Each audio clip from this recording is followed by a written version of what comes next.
So this is our water well, and I've just installed this pump. Really happy with it. Here it's running. Water's about 8 metres down, and there's about 2 or 3 metres of water. So I tried to install this yesterday. I messed a few things up, so I'm going to tell you a few little tips that I learned as well. For anyone else that wants to try this in the future. It's pretty simple, really. I mean, I've hardly done any plumbing before, and it's actually a really simple installation. We have got mains water here at the house, which we've been using. It's getting really expensive because this is what we normally use. We've got free water here that comes from a lake. We're right on the edge of the village here. Just behind that roof there is just fields, and right up behind the hills and the forest there's a big lake.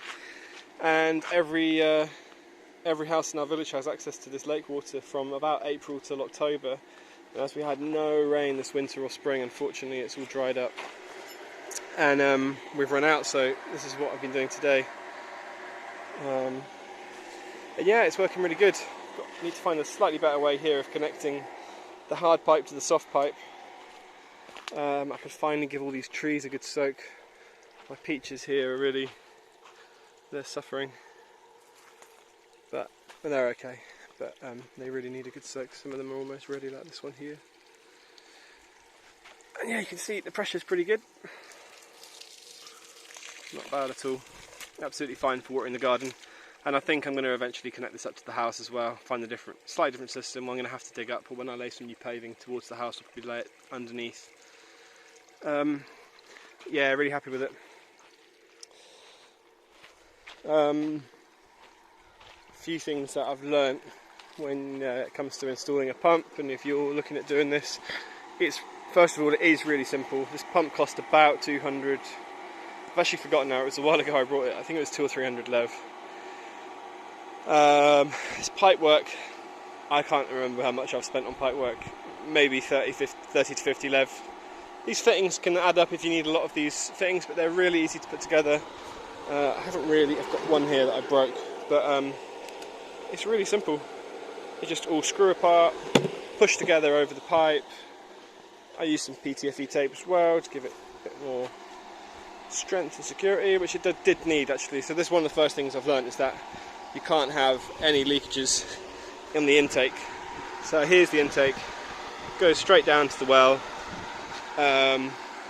If that's sucking in air, you're going to get air blockages, which can damage the pump, but really it's just going to affect your pressure. But the main thing was to prime the pump with water. Yesterday I wasn't getting any, and I came away, had a little think about it, did a bit of reading, and came back today and it just all worked fine. What I didn't have on this down pipe at the bottom of the well, I've got a filter, so it doesn't suck up any of the gunk or any of the leaves or anything that falls down there. And I needed to put a valve in place there, so that water can only go up and not down. So once I put that valve in, put the filter on, I took this pipe off and I filled it with a hose pipe right to the very top, connected it all back up. Yesterday I was trying to prime the pump by unscrewing this bolt, and I was pouring a lot of water in there, which was helping, but it wasn't staying primed. So today I've added this three-way connection on here, and then put a tap up here, and I can connect off this again if I want to. That's why I've brought one of those. I might end up sticking some of this old hopes I've got lying around here and running another rig for the trees and melons. But basically what I did is I filled up that pipe with water, then I turned the pump on and I started filling in from the top here, filled the whole thing through, and once that's got all the air out the system, it pumps perfectly, and it's been pumping perfectly ever since. I closed the tap off. Once the water starts spurting out the top, you close the tap, and yeah, that's all good to go.